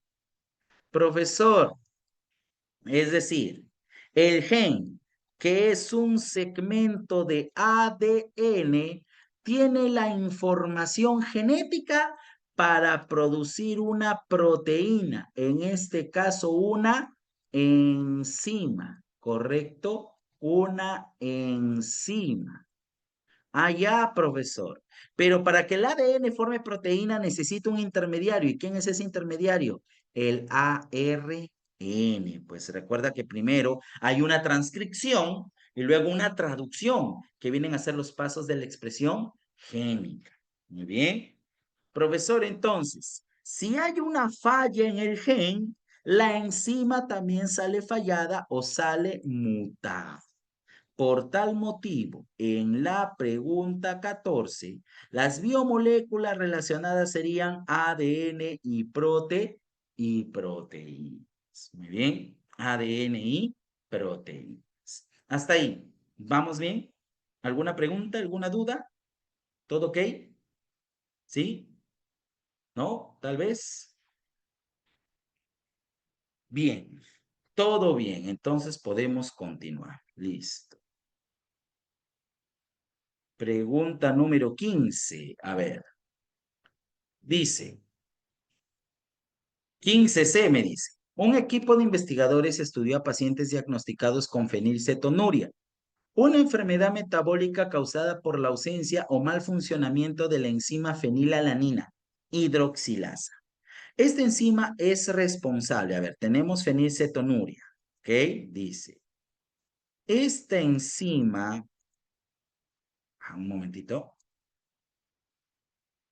ya, esta enzima es responsable de convertir el aminoácido fenilalanina ¿en qué? En tirosina. Muy bien. Convierte a la fenilalanina en tirosina. ¿Quién es la enzima? La fenilalanina hidroxilasa. Si esta enzima está fallada, ¿qué enfermedad te da? La fenilcetonuria. Muy bien. En los pacientes analizados se observó una acumulación excesiva de fenilalanina en sangre y tejidos, lo que generó un daño progresivo en el sistema nervioso central. Con base en este caso se puede inferir que, la C me dicen ustedes, todas las enzimas tienen la misma estructura, nada que ver. La acumulación de aminoácidos esenciales no representa un riesgo, ya que son necesarios para la célula, no necesariamente. La fenilalanina es esencial, sí, pero de alguna manera tiene que metabolizarse o unirse para formar proteínas, qué sé yo. La función específica de una enzima depende de su estructura, determinada por la secuencia de aminoácidos. Esto sí, pero vamos a ver lo demás. Las enfermedades genéticas no afectan la síntesis de proteínas, sino solo su degradación. No, al contrario, la enfermedad genética sí afecta la síntesis de proteínas. El metabolismo celular puede compensar la ausencia de enzimas sin consecuencias fisiológicas. No, porque al haber ausencia de enzima, pues no va a funcionar. Más bien va a haber una demanda fisiológica. Entonces la respuesta acá es la alternativa C. Correcto, chicos. Buen análisis, correcto. Entonces, para los que tienen dudas acá, ¿por qué es la C, profesor? Sencillo, porque te están hablando que hay una enzima llamada fenilalanina hidroxilasa que convierte la fenilalanina en tirosina. Muy bien. Se observa que hay pacientes que tienen mucha fenilalanina en sangre, excesiva fenilalanina en sangre y tejidos y le está haciendo un daño al sistema nervioso central. Les está deteriorando su sistema nervioso central. A esa enfermedad se llama fenilcetonuria. Entonces, ¿qué estamos entendiendo? Que si la fenilalanina hidroxilasa, o sea, la enzima, está dañada, esa enzima no va a cumplir su función, que viene a ser convertir la fenilalanina en tirosina. Enzima dañada no cumple su función, por lo tanto, ¿qué se manifiesta? Enfermedad. Y esa enzima está dañada, ¿por qué? Porque se alteró su estructura o se alteró su secuencia de aminoácidos. Por eso la C sería la respuesta, ¿no? La función específica de una enzima depende de su estructura determinada por la secuencia de aminoácidos. Muy bien. ¿Alguna pregunta? ¿Algo que quieran saber de repente? ¿Todo bien? ¿Todo ok? ¿Los demás? Listo. A ver, ¿qué dice el amigo que tiene un gato con lentes? Hay uno que tiene una llama ahí en su foto de perfil. A ver qué dicen ellos. Hay uno parece que tuviera ahí parece un personaje de Dragon Ball. A ver, los demás también tienen teclado, ¿ah? Hay uno que está con su mascarilla, no ha superado la pandemia, creo todavía. A ver quién está con su imagen de un pequeño pony. A ver quién está con la imagen de Venom. Listo, ya. Muy bien. Todo bien. Bacán. Listo. Ah, John Alipio, tú eres el de la mascarilla. Muy bien, hijo. A ver, vamos a continuar. Pregunta número 16.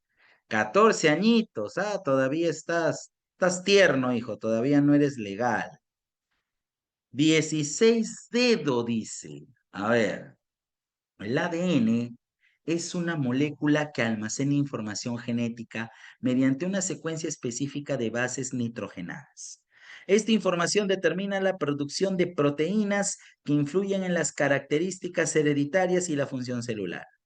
Esta información debe ser llevada por él para que sea traducida en la síntesis de proteínas. Bien, mira, te dicen, empiezo de abajo, ¿ya? Te dicen, va a cambiar de color, rojo, para que sea traducido, traducción, para que sea traducido y pueda sintetizar una proteína. ¿Quién se traduce? El ARN se traduce, ¿no? El ARN mensajero es traducido, sus codones se traducen en aminoácidos para formar una proteína. ¿Y de dónde viene el ARN mensajero? Pues viene del ADN, ¿ok? Viene a partir del ADN. El ADN, muchachos, ustedes que son capos en biología molecular, tú sabes bien que el ADN se transforma en ARN mensajero gracias al proceso de la transcripción, ¿ok? Gracias a la transcripción, correcto.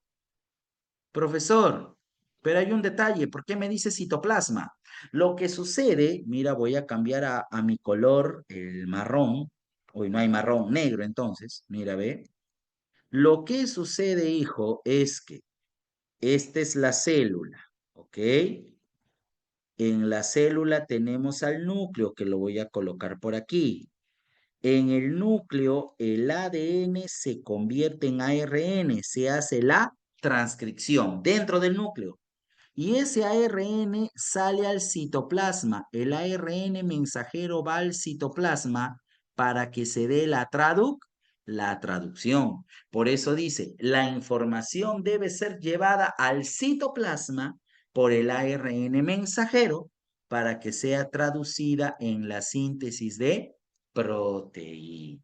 ¿Ok? Proteínas. ¿Ok? ¿Sí? ¿Alguna pregunta que tengas al respecto?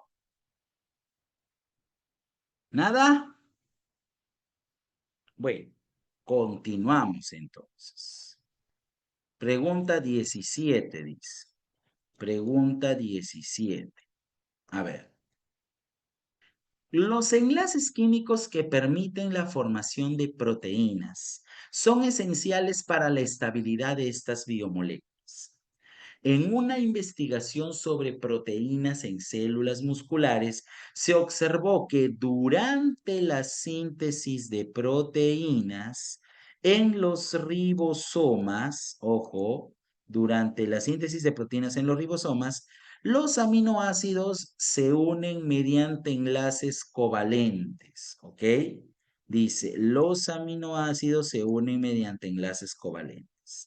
Sobre estos últimos enlaces, el alumno sabia debe indicar el valor de verdad o falsedad de los siguientes enunciados. A ver, ¿cuál es el enlace covalente que une aminoácidos? ¿Quién me responde? El enlace covalente que une aminoácidos. Peptídico. Pregunta, ¿el enlace peptídico es un enlace tipo amina o tipo amida? ¿Cómo es? ¿Amina o amida? Amida, correcto, señor Guillermo. Amida. ¿Ok? Profe, entonces, se forma entre el grupo carboxilo de un aminoácido y el grupo amino de otro. Así es. Primero enlazas el grupo carboxilo y luego enlazas el grupo amino. ¿Cuál es la mnemotecnia? La mnemotecnia es camino. Muy bien, camino. ¿Qué quiere decir camino?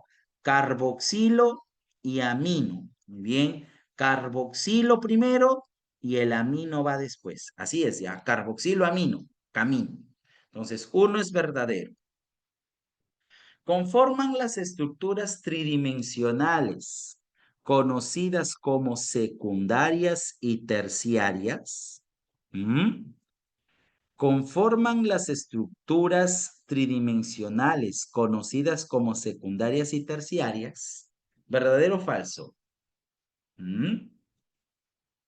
Falso, porque la estructura secundaria, terciaria, están determinadas por puentes de hidrógeno o por puentes de sulfuro. Están presentes en la estructura cuaternaria, como por ejemplo en la hemoglobina. ¿Qué dicen ustedes? ¿Qué dicen ustedes? ¿Están presentes en la estructura cuaternaria? Sí. ¿Verdadero? O sea, claro. La estructura cuaternaria tiene, profesor, otro tipo de enlaces. Eso es cierto, claro, tiene otro tipo de enlaces. Claro, sí. Pero, ojo, pero, como un global, toda la estructura cuaternaria va a tener estos enlaces covalentes y los va a presentar. ¿Ok? Sí los tiene. Si no, ¿cómo se organizaría? Si esos enlaces covalentes le dan la base. Entonces la respuesta sería acá, sería verdadero, falso, verdadero. Correcto, verdadero, falso, verdadero. ¿Ok? Listo, ahí está entonces. Verdadero, falso, verdadero. Claro, hablamos, en el caso de las estructuras secundarias, hablamos de la hoja plegada, de la hélice alfa. Muy bien, de la hélice alfa. ¿Correcto? Profesor, preguntan por acá. ¿Cuáles son las diferencias entre amida y amina? Bueno, eso es más a nivel de química orgánica, ¿correcto? Sin embargo, ahí pocos alcances que te puedo dar porque no soy tan conocedor de las funciones nitrogenadas. Se hace la diferencia por la presencia del grupo carbonilo que estos presentan. Claro, conexión entre carbono y nitrógeno, ¿no? Pero, digamos, lo más exacto sería la presencia del grupo carbonilo, principalmente en las amidas. Y las amidas sí tienen un grupo carbonilo. ¿Cuál es ese grupo carbonilo? El grupo carboxilo, precisamente, el que se utiliza para el enlace peptídico, ¿no? Ese sería su grupo carbonilo. Muy bien, ahí está. Ahora sí. Listo. Vamos a continuar. Pregunta 18. Durante una investigación genética, un estudiante de biología molecular trabaja con una secuencia de ADN aislada de una especie desconocida de planta andina. Muy bien. Al examinar una porción purificada del material genético, encuentra que el porcentaje total de bases púricas representa el 60% de la muestra. Al respecto, el alumno sabia indica el valor de verdad o falsedad de los siguientes enunciados. A ver, ¿qué dice? Se trata de un ADN bicatenario. A ver, se trata de un ADN bicatenario y de célula eucariota. ¿Qué dicen ustedes, muchachos? ¿Verdadero o falso? Se trata de un ADN bicatenario y de célula eucariota. Falso. A ver. Secuencia de ADN aislada de una especie desconocida. Al examinar una porción purificada, se encuentra que el porcentaje total de bases púricas representa el 60%. Claro. Al ser un segmento, se analizó solamente una porción, no una cadena. No es completamente un ADN bicatenario, sí una célula eucariota porque están trabajando con una especie de planta andina, pero al analizar un segmento, esto es falso. Muy bien. Se cumplen los postulados de Chargaff. Se cumplen los postulados de Chargaff.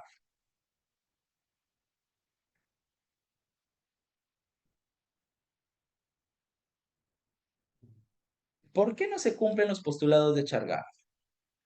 ¿Cuál viene a ser su hipótesis de ustedes para que digan no se cumple?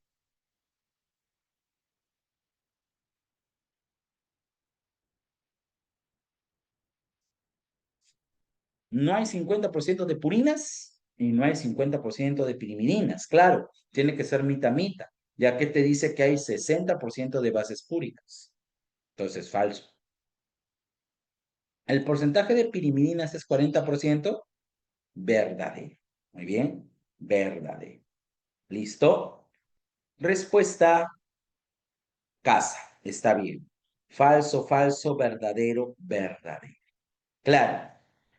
El compañero John Alipio deduce que es un ARN simple. ¿Por qué?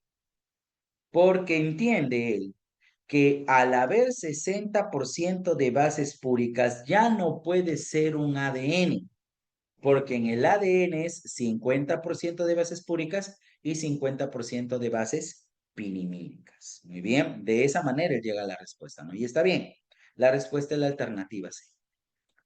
Bien, continuamos con la pregunta número 19. A ver, miren. En relación a la imagen, el alumno sabia debe indicar el valor de verdad o falsedad de los siguientes enunciados. A ver, mira. No sé si esto lo puedo agrandar. No. A ver. Este segmento que voy a encerrar. Eso que acabo de encerrar en un círculo, eso viene a ser un nucleótido, por si acaso, ¿ya? Eso viene a ser un nucleótido. Muy bien. Un nucleótido. Profesor, ahora, ese nucleótido, ojo, ¿qué contiene? Contiene una base nitrogenada, ¿ok? Una base nitrogenada. Tiene un azúcar pentosa, que es un carbohidrato, un hidrato de carbono, y tiene un grupo fosfato o ácido fosfórico. Muy bien. En este caso, el número 2 que voy a encerrar acá, ese 2, ¿qué viene a ser? Viene a ser los enlaces puentes de hidrógeno, ¿no? Que permiten unir a las cadenas. A ver, ¿qué te dice acá? En uno hace referencia a un hidrato de carbono de tipo aldosa. Uno hace referencia a un hidrato de carbono de tipo aldosa. ¿Qué dicen ustedes?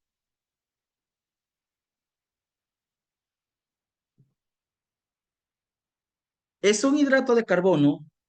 ¿Es una pentosa? Sí, porque si hablamos de ADN, porque esto es un ADN el de la imagen, es desoxirribosa, ¿correcto? Es desoxirribosa.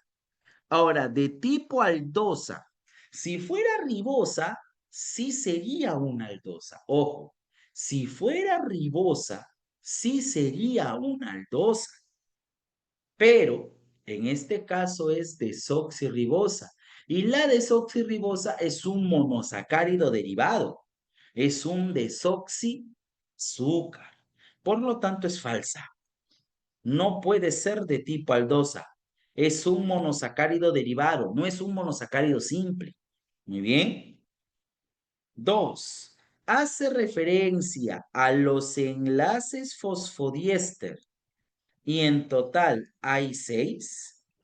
Falso, porque ya te he dicho, son los puentes de hidrógeno. Acuérdate la siguiente mnemotecnia. ¿Cuál es la mnemotecnia para los puentes de hidrógeno del ADN? Atento con la Guardia Civil. Esa es mi mnemotecnia.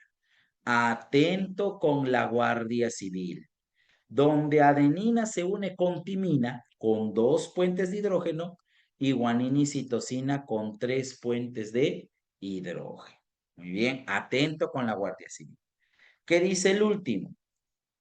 En total, existen 10 enlaces puentes de hidrógeno. Contamos. Acá hay 2, más 3, 5, más 3, 8, más 2, 10. Sí, verdadero. Hay 10 puentes de hidrógeno. Respuesta la C. ¿Correcto? Respuesta la C. Muy bien. Si les dicen, vuelta les digo, ¿por qué uno es falso? Porque es desoxirribosa. Y la desoxirribosa es un monosacárido derivado. Muy bien, es desoxirribosa. No es una aldosa. Yo no puedo decir es aldopentosa, no, porque no se le clasifica así. ¿Listo? Sigamos. 20.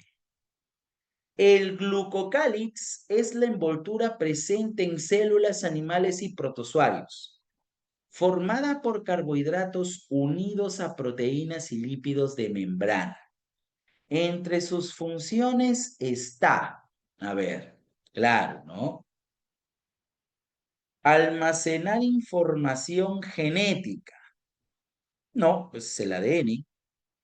Proteger la célula contra daños mecánicos y químicos. El glucocálix sí puede hacerlo, pero no es tan eficiente en esa función. Esa es más una función de la pared celular, principalmente. Transportar oxígeno, no tampoco.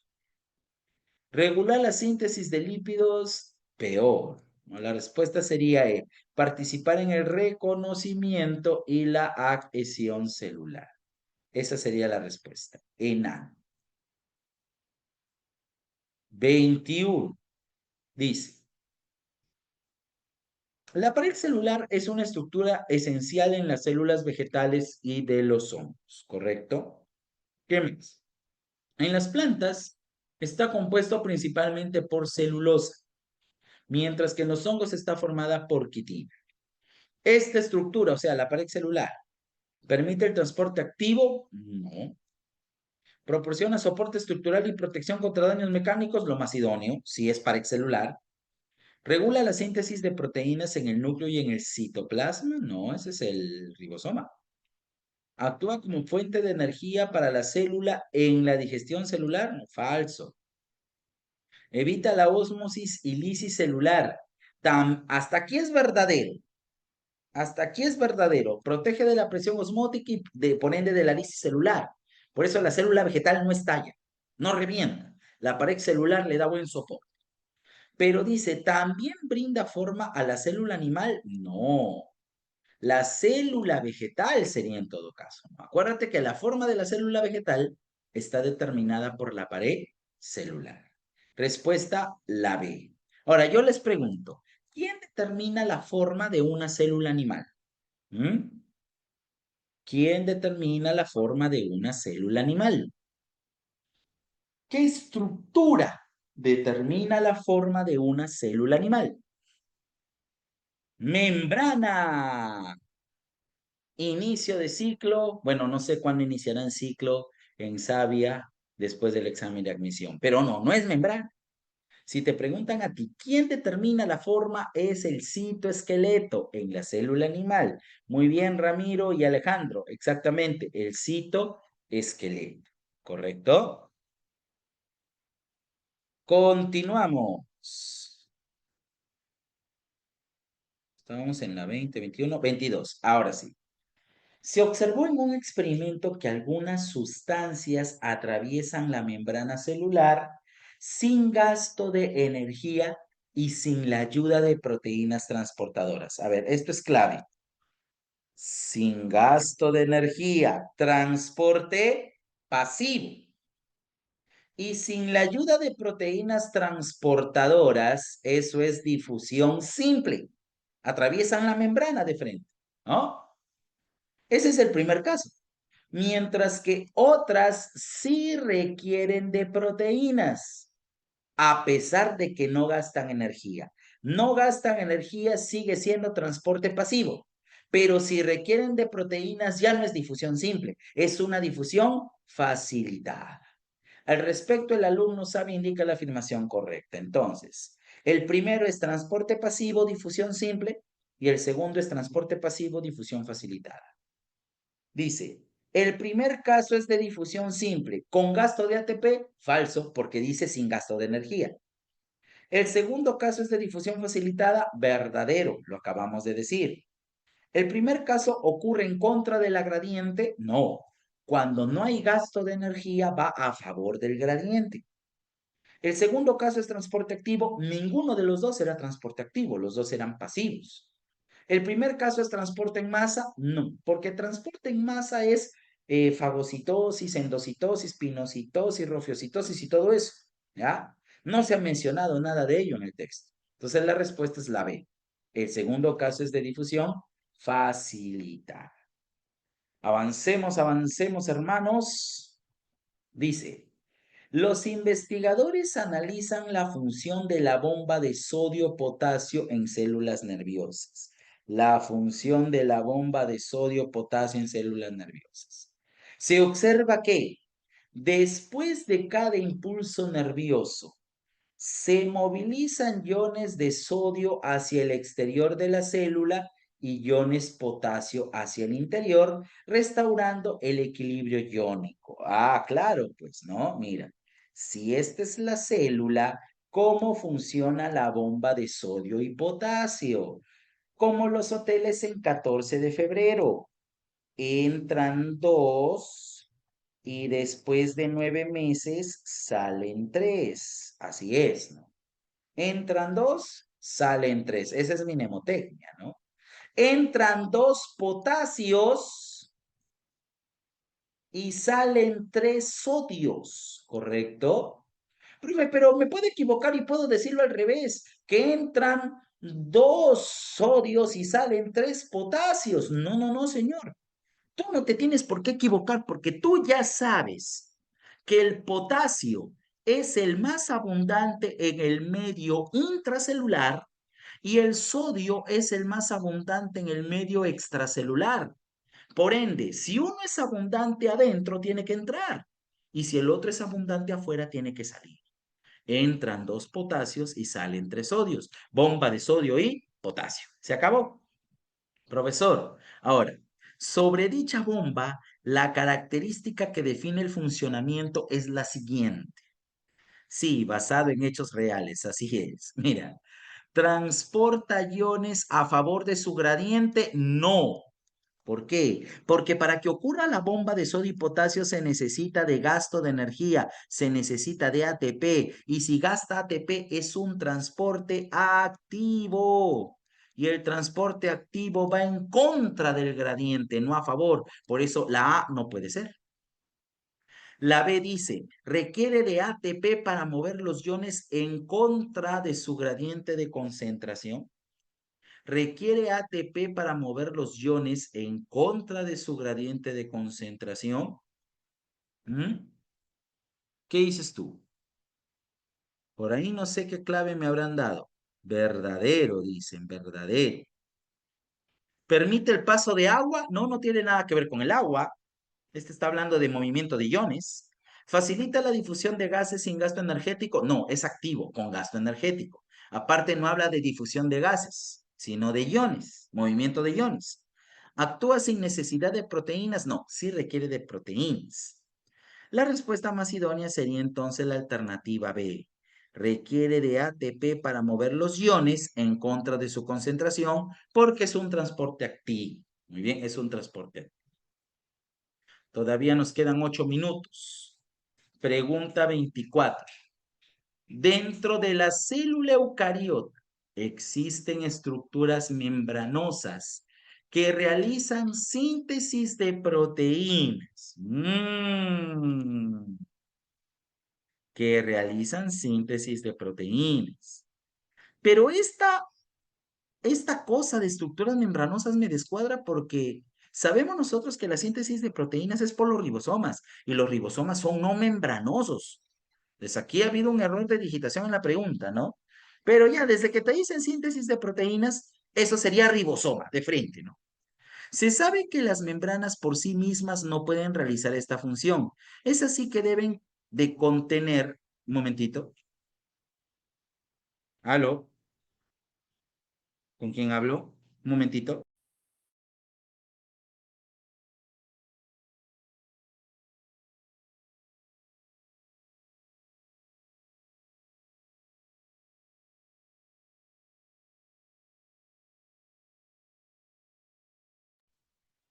Rovistar y sus promociones. Disculpen la interrupción. Entonces les decía. Dice, dentro de la célula existen estructuras que realizan la síntesis de proteínas, ribosoma. Se sabe que las membranas por sí mismas no pueden realizar esta función. Las membranas por sí mismas no pueden realizar esta función. Es así que deben contener en su composición el organoide con el cual pueden producir proteínas. Muy bien. ¿A qué organoide se hace referencia y en qué estructura membranosa se encuentra? Ah, ya. Mira, este es, ay, perdón, este es el núcleo. Acá adentro está el nucleolo. Ahí te lo voy a señalar. Ese es el nucleolo. Y en el nucleolo, ¿qué se producen, muchachos? Ahí se producen los ribosomas, ¿ok? Ahí se van a producir los ribosomas, que son como pequeños granitos. Y esos granitos, ¿dónde se van a colocar? Se van a colocar sobre una superficie llamada retículo endoplasmático. Y si ese retículo endoplasmático tiene granitos, es el retículo endoplasmático rugoso. Muy bien. Ribosomas, retículo rugoso. Claro, Guillermo. En el nucleolo se producen subunidades ribosomales y en el mismo nucleolo se ensamblan, ¿ok? En el mismo nucleolo se ensamblan. ¿Dónde se vuelven activos? En el citoplasma, ya adheridos al retículo rugoso, en donde pues van a cumplir su función, que es la síntesis de proteínas, ¿correcto? Sí, está bien. Subunidad de ribosomas. Bien, ahí está entonces. Pregunta 25 ahora, dice. Las células musculares poseen miofibrillas o microfibrillas constituidas por proteínas contráctiles como la actina y miosina, con los cuales se realiza la contracción, proceso que necesita ATP. Por lo tanto, la organela que tendrá mucha actividad en ellas será, claro, si necesita de mucho ATP, tiene que ser mitocondria productora de ATP mediante la respiración celular para la contracción. Eso es cierto. Bueno, aquí no hay mucho que pensar. Solo una pregunta, una curiosidad que les quiero hacer. ¿Quién es el descubridor de las mitocondrias? ¿Mm?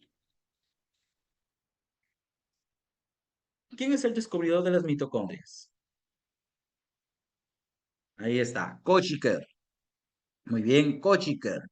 Profesor, pero a las mitocondrias le dicen los orgánulos de Venda. Ah, lo que pasa es que Venda les da el nombre de mitocondrias. Kochiker es el primero en reportarlas, pero él las reporta con otro nombre. Con el pasar del tiempo, toman la denominación de mitocondrias. ¿Gracias a quién? Al señor Carlos Venda. Muy bien. Rudolf Kochiker fue quien los descubre. Carl Venda le da el nombre de mitocondria. ¿Correcto? Otra pregunta. ¿Cómo se le llama la mitocondria en la célula muscular? ¿Cómo se le llama a la mitocondria en la célula muscular? Exacto. Sarcosoma. ¿Ok? Sarcosoma. ¿Listo?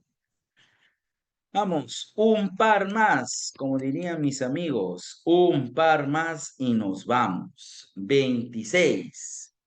Entre los principales eventos que una célula detecta para aumentar los niveles de autofagia se encuentra el mal plegamiento de las proteínas. Organelas dañadas que funcionan de modo anómalo o que aumenten su número de modo inadecuado. Y una carencia de nutrientes o hipoxia. Eso va a aumentar la autofagia, es decir, que la célula se coma a sí misma. La organela encargada de este proceso, ¿qué organela hace autofagia? Lisosoma. Hubo una pregunta muy buena en un examen de admisión que decía, en un individuo anoréxico, ¿qué organela está en mucha actividad? ¿Qué organela actúa principalmente en un individuo anoréxico? Lisosoma, pues muchachos. Muy bien, John, muy bien, Lucía, porque el lisosoma va a ser autofagia y precisamente el anoréxico, como no recibe nutrientes, provoca que sus células se coman a sí mismas. Muy bien, autofagia. ¿Cuál de estas alternativas, A, B, C, D o E, cuál de todas realiza el proceso de fotorrespiración y bioluminiscencia? ¿Cuál de todas ellas hace fotorrespiración y bioluminiscencia? ¿Mm? ¿Mm? Rápido, chicos, que se acaba el tiempo. Para tu dato, ¿ah? No, no, no, no, no. No porque escuches foto va a ser cloroplasto. Te he dicho fotorrespiración y bioluminiscencia. Fotorrespiración y bioluminiscencia. Eso es peroxisoma, ¿ok? Peroxisoma, fotorrespiración y bioluminiscencia.